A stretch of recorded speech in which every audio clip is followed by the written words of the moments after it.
ಯೇಸುವಿಗೆ ಸ್ತೋತ್ರ. ಇಂದು 18 ಆಗಸ್ಟ್ 2026. ಎಲ್ಲರಿಗೂ ಶುಭ ಮುಂಜಾನೆ. ಈ ದಿನದ ಧ್ಯಾನ ಭಾಗ ಇಬ್ರಿಯರಿಗೆ ಬರೆದ ಪತ್ರಿಕೆ 10ನೇ ಅಧ್ಯಾಯ 16ರಿಂದ 18 ವಾಕ್ಯ.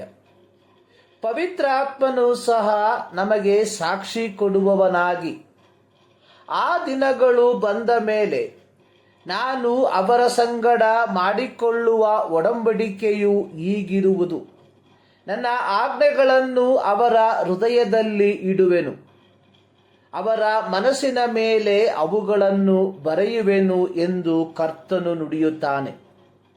ಅವರ ಪಾಪಗಳನ್ನು, ಅವರ ದುಷ್ಕೃತ್ಯಗಳನ್ನು ನನ್ನ ನೆನಪಿಗೆ ಎಂದಿಗೂ ತರುವುದಿಲ್ಲ ಎಂದು ಹೇಳುತ್ತಾರೆ. ಪಾಪಗಳು ಪರಿಹಾರವಾದಲ್ಲಿ ಇನ್ನು ಅವುಗಳ ವಿಷಯದಲ್ಲಿ ಸಮರ್ಪಣೆ ಮಾಡುವುದು ಅವಶ್ಯವಿಲ್ಲ. ಇಬ್ರಿಯ ಗ್ರಂಥಕರ್ತವು ಯೆರೆಮೀಯನ ಪ್ರವಾದನಾ ಗ್ರಂಥದಲ್ಲಿ ಬರೆದ ಪ್ರವಾದನಾ ಶಬ್ದವನ್ನು ಈ ಭಾಗದಲ್ಲಿ ಪುನರುಚ್ಚರಿಸಿರುವುದಾಗಿ ನೋಡುತ್ತೇವೆ. ಸರ್ವಶಕ್ತನಾದ ಯೆಹೋವನು ಪ್ರವಾದಿಯಾದ ಯೆರೆಮೀಯನ ಮೂಲಕ ಪ್ರವಾಸಿಗಳಾಗಿ ಬಾಬೇಲಿಗೆ ಸೆರೆ ಹೋಗಲಿರುವ ಯೆಹೂದ ಜನಾಂಗಕ್ಕೆ ತಿಳಿಸಿದ್ದು: ನಾನು ಇಸ್ರಾಯೇಲ್ ವಂಶದವರೊಂದಿಗೂ ಯೆಹೂದ ವಂಶದವರೊಂದಿಗೂ ಹೊಸದಾಗಿರುವ ಒಂದು ಒಡಂಬಡಿಕೆಯನ್ನು ಮಾಡಿಕೊಳ್ಳುವ ದಿನಗಳು ಬರುವವು. ಈ ಒಡಂಬಡಿಕೆಯು ನಾನು ಇವರ ಪಿತೃಗಳನ್ನು ಕೈಹಿಡಿದು ಐಗುಪ್ತ ದೇಶದೊಳಗಿಂದ ಕರತಂದಾಗ ಅವರ ಸಂಗಡ ಮಾಡಿಕೊಂಡ ಒಡಂಬಡಿಕೆಯಂಥದ್ದಲ್ಲ. ಯೆರೆಮೀಯನ ಪ್ರವಾದನ ಗ್ರಂಥ 31ನೇ ಅಧ್ಯಾಯದ 31-32 ವಾಕ್ಯ.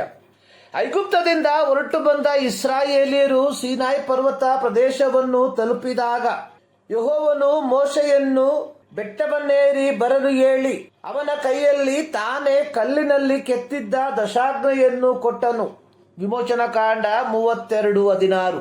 ಯೆಹೋವನು ಇಸ್ರಾಯೇಲರಿಗೆ ಕೊಟ್ಟಂತಹ ಯಜ್ಞ ಯಾಗಾದಿಗಳು ಮನುಷ್ಯರ ಪಾಪವನ್ನು ಸಂಪೂರ್ಣವಾಗಿ ಅಳಿಸಿ ಹಾಕುವಂತದ್ದಾಗಿರಲಿಲ್ಲ.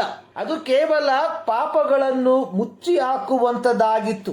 ಆದರೆ BC 627ರಿಂದ 586 ಕಾಲಘಟ್ಟಗಳಲ್ಲಿ ಯೆಹೋವನು ಪ್ರವಾದಿಯಾದ ಯೆರೆಮೀಯನ ಮೂಲಕ ಯೆಹೂದ ಸಾಮ್ರಾಜ್ಯದವರಿಗೆ ಹೇಳಿದ್ದು: ನಾನು ಇಸ್ರಾಯೇಲ್ ವಂಶದವರೊಂದಿಗೆ ಹಾಗೂ ನಿಮ್ಮೊಂದಿಗೆ ಹೊಸದಾಗಿರುವ ಒಂದು ಒಡಂಬಡಿಕೆಯನ್ನ ಮಾಡಿಕೊಳ್ಳುವೆನು.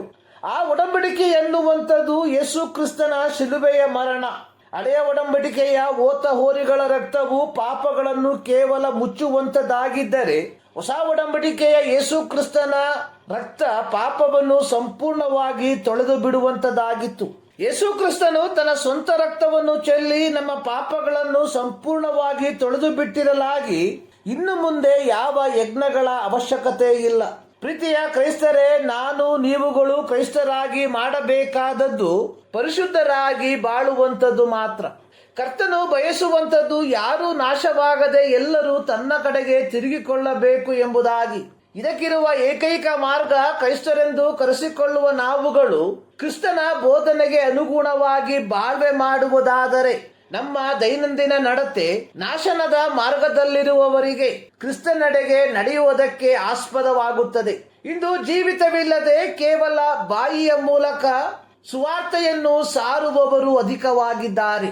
ಈ ಮುಂಜಾನೆಯಲ್ಲಿ ಸರ್ವಶಕ್ತನಾದ ದೇವರು ಈ ಅಧ್ಯಯನದ ಮೂಲಕ ನಿಮ್ಮನ್ನು ಆಶೀರ್ವದಿಸಲಿ.